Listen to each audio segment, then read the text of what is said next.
ion electron method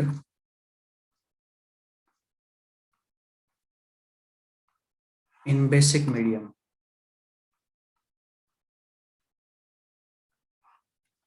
अब देखिए ion electron method आपने एसिडिक मीडियम के लिए तो देख ही लिया था, ठीक है ना। तो उसी को थोड़ा सा एक्सटेंड करके आप बेसिक मीडियम में काम चला सकते हैं अपना, ठीक है बेटा। कैसे करेंगे इसको, एक बार एक एग्जांपल के थ्रू देख लेते हैं। तो कुल मिला के आपको बेसिक मीडियम अगर दे दिया जाता है तो इसको मान लो लेट इट इज एसिडिक, इसको एसिडिक मान लो, ठीक है। इससे आपका काम आसान हो जाएगा बड़ा। एसिडिक मानते हुए इसको बैलेंस कर दो पहले। तो मान लीजिए आपके पास एक इक्वेशन है Cl2 chlorine gas in basic medium reacts and provides Cl minus and plus HOCl। ये आपके पास एक रिएक्शन है, ठीक है। अब आपको पता लग गया कि ये बेसिक मीडियम में है क्योंकि OH माइनस इसके अंदर रिएक्शन के अंदर दे रखा है। अगर आपको OH माइनस नहीं दे रखा होता तो आप इनडायरेक्टली पता लगा सकते थे, ठीक है। ये आपको दिया जाता, तो किसी भी तरह से आपको ये पता लग गया बेसिक मीडियम में है। अब देखिए इसके अंदर आप क्या करोगे, इसके अंदर चेंज देखोगे। सबसे पहले चेंज किस में हो रहा है, तो चेंज आप देख सकते हो क्लोरीन का ऑक्सीडेशन नंबर 0 है, यहाँ पे -1 में है और यहाँ पे +1 में है। तो क्लोरीन का ही रिडक्शन हो रहा है और क्लोरीन का ही ऑक्सीडेशन हो रहा है, ठीक है बेटा। तो कुल मिला के ये आपकी एक डिस्प्रोपोर्शनेशन रिएक्शन है। अब डिस्प्रोपोर्शनेशन रिएक्शन है तो इसका भी आपको जो है अलग से पता लग जाएगा, ठीक है ना, वरना अलग से कोई एग्जाम्पल करवाना पड़ता। तो देखिए जब भी डिस्प्रोपोर्शनेशन रिएक्शन है इस तरह की, तो उसको किस तरह से सोल्व करेंगे। आपने चेंज निकाल लिया, ऑक्सीडेशन हाफ रिएक्शन लिखो और रिडक्शन हाफ रिएक्शन लिखो, ठीक है बेटा। अब देखिए आपको लग रहा होगा कि ऑक्सीडेशन हाफ रिएक्शन में क्लोरीन का ही ऑक्सीडेशन हो रहा है, क्लोरीन का ही रिडक्शन हो रहा है। तो दोनों रिएक्शन के अंदर एक सिंगल चीज को कैसे लेके चलोगे। तो इसमें घबराने की कोई बात नहीं है। आप डायरेक्टली क्या करो, Cl2 ऑक्सीडेशन हाफ रिएक्शन लिखो। सबसे पहले ऑक्सीडेशन क्या होगा, Cl2 से HOCl का बनना, ये ऑक्सीडेशन होगा, ठीक है। और रिडक्शन भी किसका हो रहा है, तो रिडक्शन भी क्लोरीन का ही हो रहा है। क्लोरीन को ही आप पहुंचा दो क्लोराइड आयन के अंदर। यहाँ तक हो गया, ठीक है। तो कुल मिला के डिस्प्रोपोर्शनेशन रिएक्शन में आपको सेम ही एलिमेंट का ऑक्सीडेशन मिलेगा और सेम ही एलिमेंट का रिडक्शन मिलेगा। और ऑक्सीडेशन हाफ रिएक्शन और रिडक्शन हाफ रिएक्शन लिखने में भी आप क्या करोगे, सेम चीज को उठा लोगे दोबारा से, ठीक है। दोनों रिएक्शन के अंदर आपको रिएक्टेंट सेम मिलने वाला है आपको। अब देखिए नेक्स्ट स्टेप आपका क्या होता था, नेक्स्ट स्टेप होता था कि जिस एलिमेंट में चेंज हो रहा है सबसे पहले उसको बैलेंस करो, ठीक है। तो ऑक्सीडेशन हाफ रिएक्शन को देखो, सबसे पहले 2 क्लोरीन इधर है तो 2 इधर बना दो, हो गया बैलेंस, ठीक है। अब देखिए नेक्स्ट तरीका क्या था, नेक्स्ट पॉइंट क्या था इसमें बैलेंस करने का। तो नेक्स्ट पॉइंट मैंने आपको बताया था क्लोरीन यहाँ पे 0 ऑक्सीडेशन स्टेट में, यहाँ पे +1 में। तो एक क्लोरीन को 0 से +1 में जाने के लिए क्या करना होगा, 1 इलेक्ट्रॉन का लॉस करना होगा। तो 2 क्लोरीन है आपके पास, 2 को +1 में जाना है तो 2 इलेक्ट्रॉन का लॉस करना पड़ेगा। 2 इलेक्ट्रॉन लगा दिया आपने, ठीक है। उसके बाद मैंने आपको बताया था कि अगर आपको O को बैलेंस करना है, ठीक है, ऑक्सीजन को बैलेंस करना है, तो वहां पे H2O ऐड करोगे। तो O को बैलेंस करने के लिए आप एक H2O इधर ऐड कर दो, ठीक है।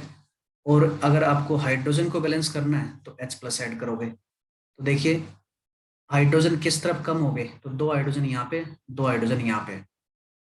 तो कोई बैलेंस बैलेंस करने की जरूरत है नहीं आपको, ठीक है ना। कुछ गड़बड़ तो नहीं करते हमने, 2 ऑक्सीजन आने चाहिए थे, ये गड़बड़ कर दिया भाई।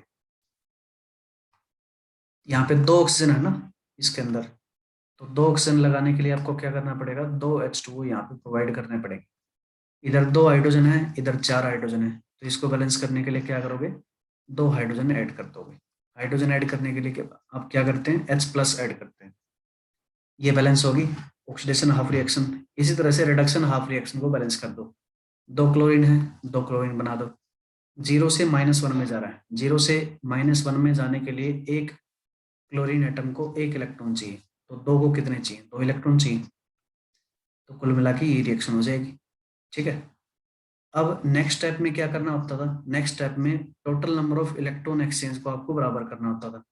ठीक है ना, तो आप देख सकते हैं 2 इलेक्ट्रॉन यहाँ पे और 2 ही इलेक्ट्रॉन यहाँ पे, तो डायरेक्टली अगर इस दोनों को आप ऐड कर देते हैं तो आपकी ओवरऑल बैलेंस्ड इक्वेशन बन सकती है।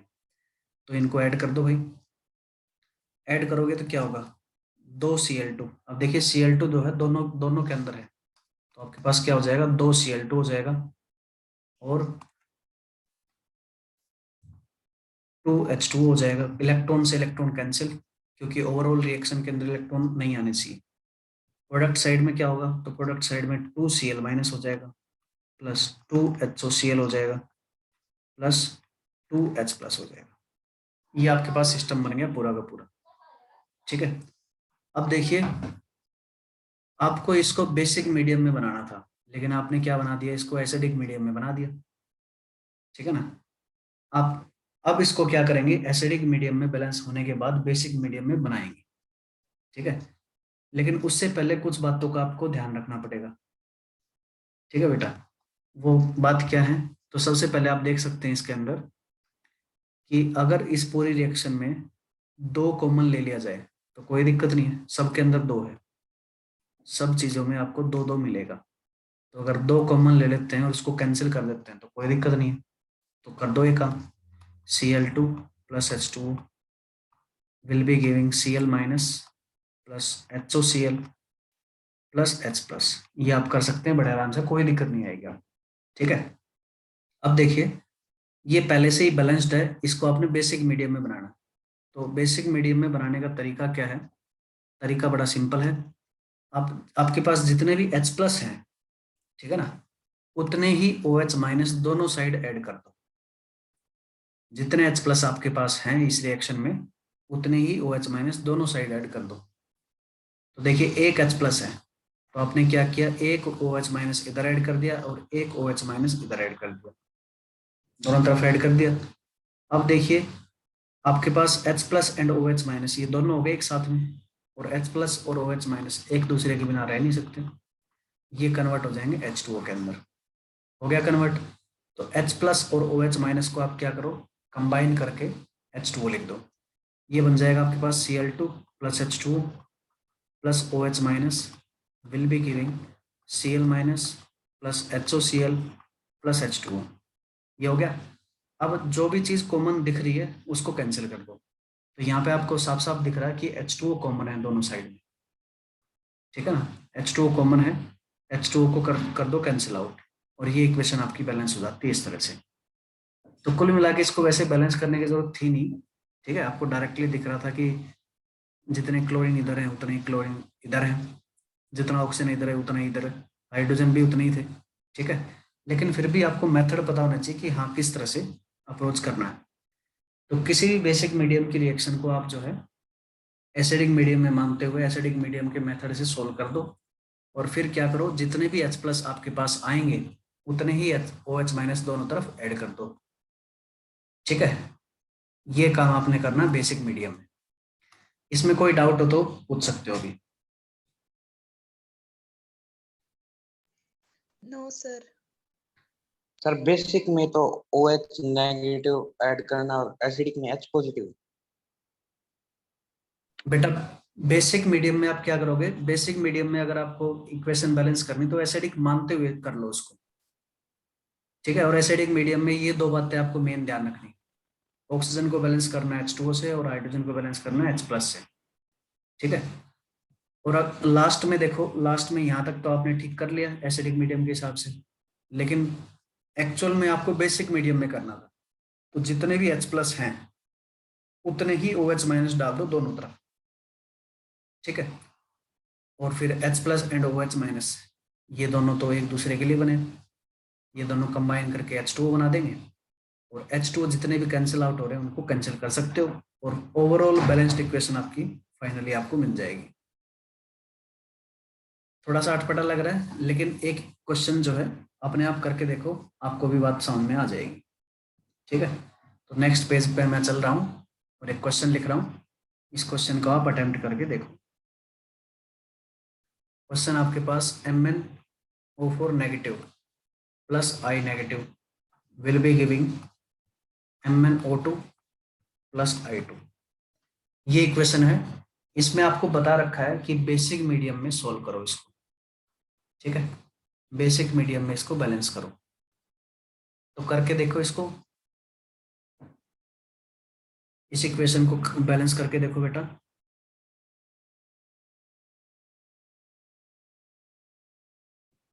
थोड़ी देर में मैं बात आपको बताऊंगा, ठीक है। हाँ बेटा, पीडीएफ बिल्कुल भेजेंगे इसकी, अदिति बिल्कुल भेजी जाएगी पीडीएफ।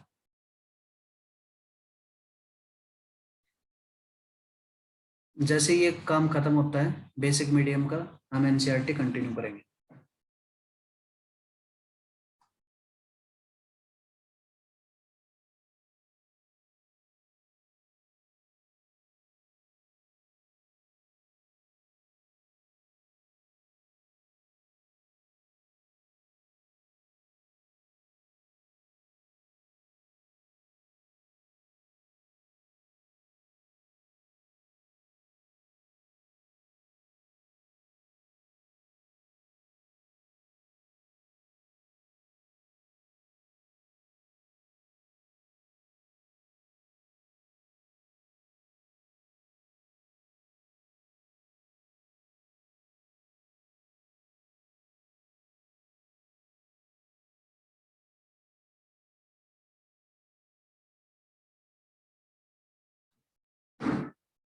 देख लेते हैं बेटा इसको। हाँ बेटा, मैंने आपको टाइम दिया था करने के लिए, आवाज इसलिए नहीं आ रही थी। देखिए अब करके देख लेते हैं इसको, ठीक है। तो सबसे पहले चेंज इन ऑक्सीडेशन स्टेट, ये तो आपको निकालना ही पड़ेगा। तो +7 ये था, +4 ये था, इसका क्या हो रहा है, रिडक्शन हो रहा है, ठीक है। तो रिडक्शन के लिए आप क्या लिखते हैं, रिडक्शन हाफ रिएक्शन, इसको लिख लो। MnO4 negative is converting to MnO2।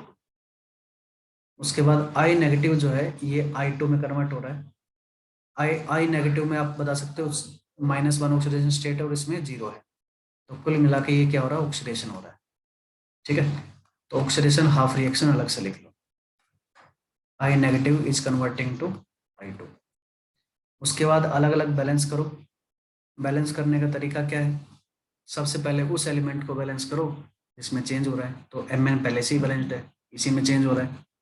उसके बाद इलेक्ट्रॉन एक्सचेंज देखो कितने हैं, तो +7 में था, ये +4 में था।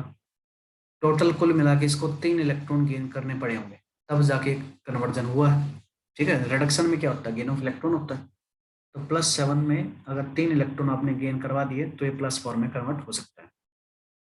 उसके बाद बाकी जो एलिमेंट बचे हैं उनको बैलेंस करने का तरीका क्या है, तो कुल मिला के आपके पास यहाँ पे O4 है, ऑक्सीजन 4 है, इधर 2 हैं। तो ऑक्सीजन को बैलेंस करने का तरीका क्या है, H2 ऐड करो। तो इधर 2 एक्सेस ऑक्सीजन है, तो यहाँ पे 2 H2 ऐड कर दोगे। उसके बाद आपके हाइड्रोजन अनबैलेंस हो गए, हाइड्रोजन 4 हैं इधर, तो इधर 4H+ कर दोगे। ये आपके रिडक्शन हाफ रिएक्शन बैलेंस होगी। इसी तरह से ऑक्सीडेशन हाफ रिएक्शन के अंदर जिस एलिमेंट में चेंज हो रहा है उसको बैलेंस करो, 2I नेगेटिव हो जाएगा, ठीक है। 2I नेगेटिव I2 में जब कन्वर्ट होगा तो देखिए 2 इलेक्ट्रॉन लॉस करके होगा। कैसे होगा, एक आयोडीन 1 नेगेटिव से 0 में जा रहा है, तो 2 आयोडीन जब 1 नेगेटिव से 0 में जाएगा तो कुल मिला के 2 इलेक्ट्रॉन का लॉस होगा। इस तरह से आप बैलेंस कर सकते हैं इसको, ठीक है। उसके बाद नेक्स्ट स्टेप क्या था, तो नेक्स्ट स्टेप था आपके पास कि total number of electron exchange को बराबर करना। इसमें 2 है, इसमें 3 है। अगर हम इसको 2 से और इस इक्वेशन को 3 से मल्टीप्लाई कर देते हैं तो total number of electron exchange बराबर हो जाएंगे और इलेक्ट्रॉन से इलेक्ट्रॉन कैंसिल हो जाएंगे और ओवरऑल इक्वेशन के अंदर आपका कोई भी इलेक्ट्रॉन नहीं आ पाएगा जो कि रिक्वायर्ड है, ठीक है। तो ओवरऑल इक्वेशन आपकी बन जाएगी 2MnO4 negative plus 8H plus 6I negative will be converting to 2MnO2 plus 4H2O and plus 3I2। अब देखिए जैसा कि मैंने आपको बताया कि ये एसिडिक मीडियम में हम बैलेंस करते हैं सबसे पहले, लेकिन इसको आपने करना था बेसिक मीडियम में बैलेंस, ठीक है। तो बेसिक मीडियम में करने का तरीका क्या है, तो तरीका मैंने आपको बताया था, जितने भी H+ आपको दिखें उतने ही OH माइनस ऐड कर दो दोनों साइड। तो 8H प्लस है आपके पास। इस बात को मैं लिख देता हूँ, add OH minus ions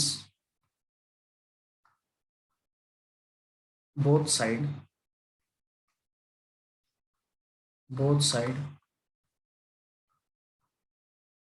equal to number of H plus ions।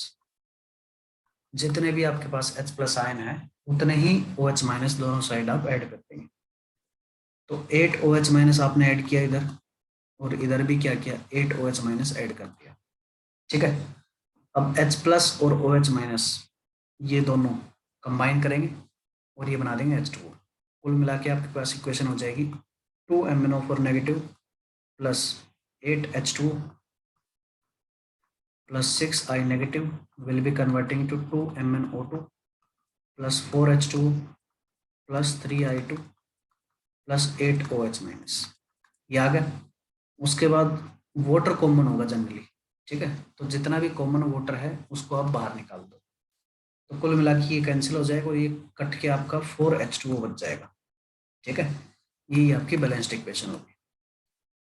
आप इसको चेक कर सकते हैं।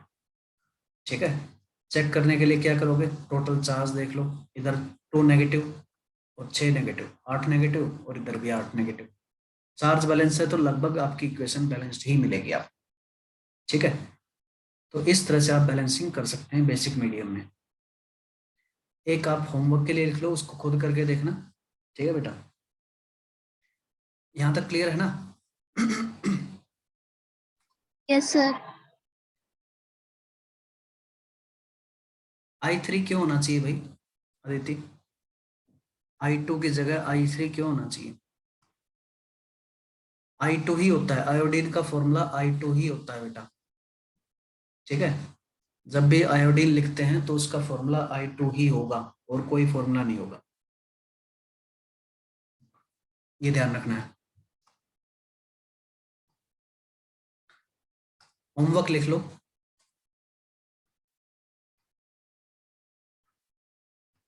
होमवर्क लिख लो बेटा कुछ, इनको बैलेंस करके देख लेना। ठीक है, तो P4 plus OH minus will be converting to PS3 plus H2PO2 negative. इसको आपने बैलेंस करना है, ये बेसिक मीडियम में है।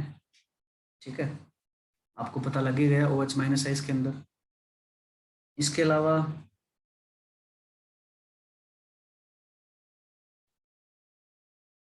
एक दो और करके देख लो, H2O3 2 negative plus I2 converting to S4O6 2 negative plus 2I negative. इसको आप बैलेंस करके देख लो। ठीक है,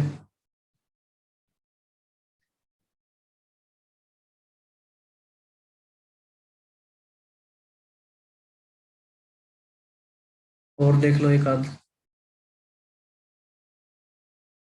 XCF6 4 negative plus 2F sorry XCF6 4 negative plus F negative plus H plus will be giving XCO3 plus F2 plus H2। ठीक है, तो ये एसिडिक मीडियम आपको पता लग गया, और ये आपको जो है ये वाली इक्वेशन आपको बेसिक मीडियम में करनी है।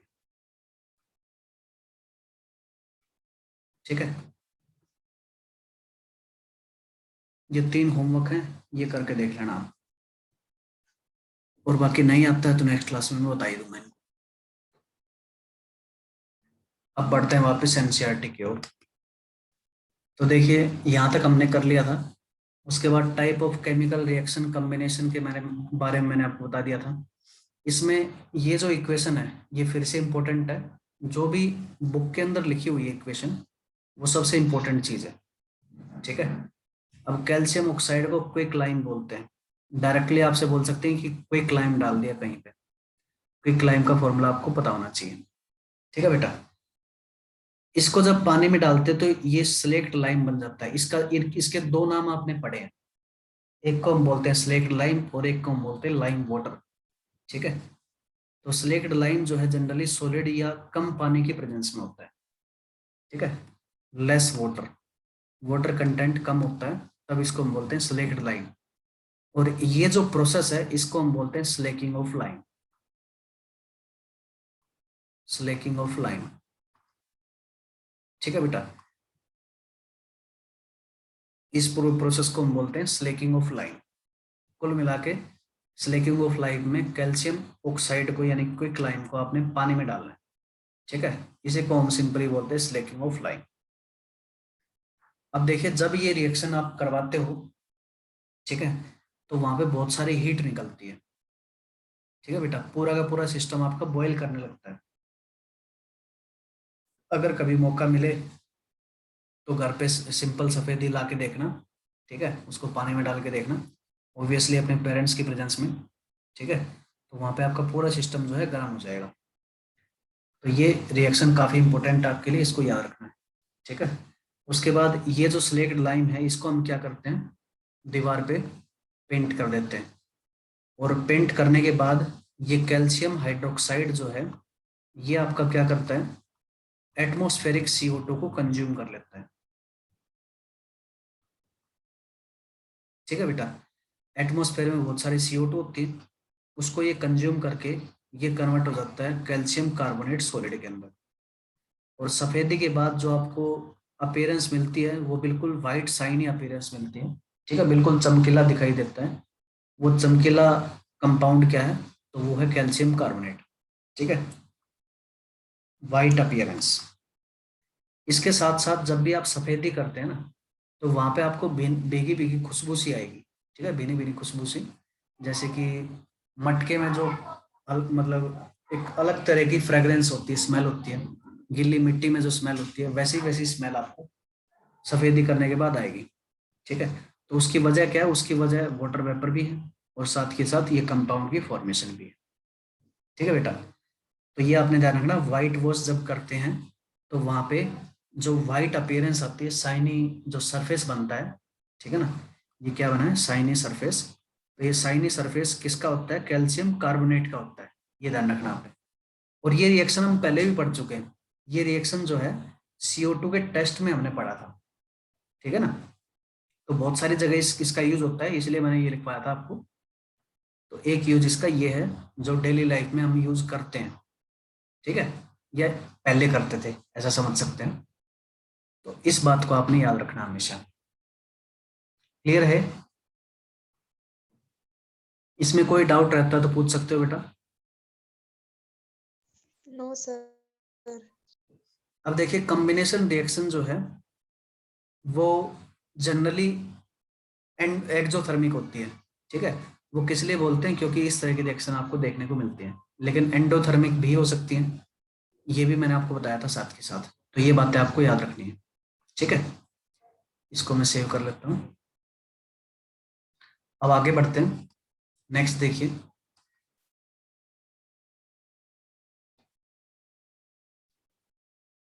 इसमें लिखा ही हुआ बेटा, जो मैंने बात बताई आपको वो लिखी हुई है डायरेक्टली, तो इसको देख लेना। ठीक है, इसको पढ़ लेना अच्छे से। जो मैंने अभी बात बताई थी वो सारी की सारी इसमें लिखी हुई है। उसके बाद देखिए, कुछ ऐसी भी बातें होती हैं जो हम डेली इस्तेमाल करते हैं, जैसे कि मान लीजिए लकड़ी आपने जलाई, तो वहां पे क्या बनता है, या मान लीजिए कोयला आपने जलाया। ठीक है, कोयले में क्या होता है, जनरली कार्बन होता है। ठीक है बेटा, कोयला, या आप बोल सकते हैं, या आप बोल सकते हैं चारकोल। ठीक है, कोयला या चारकोल के अंदर कार्बन कंटेंट हाई होता है, तो उसको आप बर्न करते हो तो CO2 प्रोड्यूस होती है और साथ में बहुत सारी एनर्जी प्रोड्यूस होती है। ठीक है, तो ये भी क्या है, कंबशन रिएक्शन है। कंबशन, ये आप वो जो है इसको कंबशन रिएक्शन भी बोल सकते हो। ठीक है, और साथ ही साथ ये कॉम्बिनेशन रिएक्शन भी है। तो कंबशन रिएक्शन क्या होती है, ये बड़ी सिंपल सी बात है। कंबशन रिएक्शन में किसी भी सब्सटेंस को आप ऑक्सीजन की प्रेजेंस में हीट करते हैं। ठीक है, और ये सब्सटेंस जो है जनरली CO2 और H2O प्रोड्यूस करता है और साथ में बहुत सारी एनर्जी। ठीक है, जनरली। ठीक है बेटा। इसके दो एक्सेप्शन है, ऐसा बोल सकते हैं कि अगर सब्सटेंस आपका कार्बन है तो केवल कार्बन डाइऑक्साइड प्रोड्यूस होगी और साथ में एनर्जी। अगर आपका सब्सटेंस हाइड्रोजन गैस है तो इसको बर्न करने पर केवल H2O प्रोड्यूस होगा और साथ में एनर्जी। बाकी जितने भी पेट्रोल, डीजल, ठीक है, जितने भी फ्यूल है अपने पास या वैक्स है जो कैंडल में इस्तेमाल करते हैं, उन सब के अंदर कार्बन और हाइड्रोजन दोनों होते हैं, तो उसमें कार्बन डाइऑक्साइड एंड वाटर दोनों निकलते हैं। ठीक है, तो ये कंबशन एंड कॉम्बिनेशन रिएक्शन के एग्जाम्पल हैं, आप इनको अच्छे से याद रखेंगे। ठीक है बेटा, तो इनको ध्यान रखना आपने। इसके साथ साथ इनको जो है ऑक्सीडेशन रिएक्शन भी बोल सकते हैं। ये कॉम्बिनेशन रिएक्शन आपको दिख रही है सिंपली, इनको हम जो है ऑक्सीडेशन रिएक्शन भी बोल सकते हैं, क्योंकि कार्बन जो है जीरो ऑक्सीडेशन स्टेट में है, ऑक्सीजन जीरो में है, और कार्बन यहाँ पे +4 में चला गया और ये ऑक्सीजन -2 में चला गया। ठीक है बेटा, तो कुल मिला के ये ऑक्सीडेशन भी है। ऑक्सीडेशन किसका है? कार्बन का है। या आप सिंपली केवल ऐसा भी देख सकते हैं कि कार्बन के अंदर ऑक्सीजन ऐड हो रहा है, तो इसको हम सिंपली ऑक्सीडेशन बोल सकते हैं। ठीक है, तो किसी भी मेथड से आप देखो, ये एक ऑक्सीडेशन रिएक्शन कहलाएगी या एक रेडॉक्स कहलाएगी। अगर कंप्लीट वे में देखें तो ये क्या कहलाएगा? रेडॉक्स रिएक्शन कहलाएगी। ठीक है, इसी तरह से इसको भी देख सकते हैं, ये भी क्या है? ये भी एक रेडॉक्स रिएक्शन है। ठीक है बेटा, और इसके अलावा आप कॉम्बिनेशन रिएक्शन, कंबशन रिएक्शन देखते हैं, जैसे कि मान लीजिए CH4, ये क्या है? ये CNG का मेन कंपोनेंट है। कंप्रेस्ड नेचुरल गैस का मेन कंपोनेंट होता है CH4। ठीक है, तो नेचुरल गैस को जब आप बर्न करते हो तो ये बनाता है CO2 एंड H2O। अब यहाँ पे इसका ऑक्सीडेशन नंबर निकाल के देख लो, आपको पता लग जाएगा ये क्या है। ये एक रेडॉक्स रिएक्शन आ गई। हाइड्रोजन +1 में है और कार्बन -4 में है। ठीक है, निकाल सकते हो बड़े आराम से, कोई दिक्कत नहीं। ऑक्सीजन यहाँ पे 0 में है, तो कुल मिला के कार्बन जो है +4 में चला जाता है, ऑक्सीजन -2 में, +1 एंड -2। तो कार्बन का क्या हो रहा है यहाँ पे? तो क्या कार्बन का हम बोल सकते हैं ऑक्सीडेशन हो रहा है। ठीक है, और ऑक्सीजन का खुद का क्या हो रहा है? तो ऑक्सीजन का हम बोल सकते हैं रिडक्शन हो रहा है। ठीक है बेटा, तो कुल मिला के कोई भी कंबशन रिएक्शन है वो हमेशा एक रेडॉक्स रिएक्शन होती है, ये आपको ध्यान रखना। ठीक है, any combustion reaction is redox reaction. Any combustion reaction is redox. ठीक है बेटा, ये आपने ध्यान रखना है। ठीक है, यहां तक क्लियर है? बोलिए, यहां तक कोई भी डाउट हो तो पूछ सकते हो। और ये सारे के सारे आपको जो है रेडॉक्स में भी पढ़ने थे वैसे तो, लेकिन मैं यहीं पे बता रहा हूँ। ठीक है, अब आगे बढ़ते हैं। ये बात लिख लेना अपने आप। ठीक है, मैं ये वाली स्लाइड जो है सेव नहीं करूंगा, तो आप इतनी बात लिख लेंगे, कोई भी कंबशन रिएक्शन हमेशा एक रेडॉक्स रिएक्शन होती है। ठीक है, आगे बढ़ते हैं।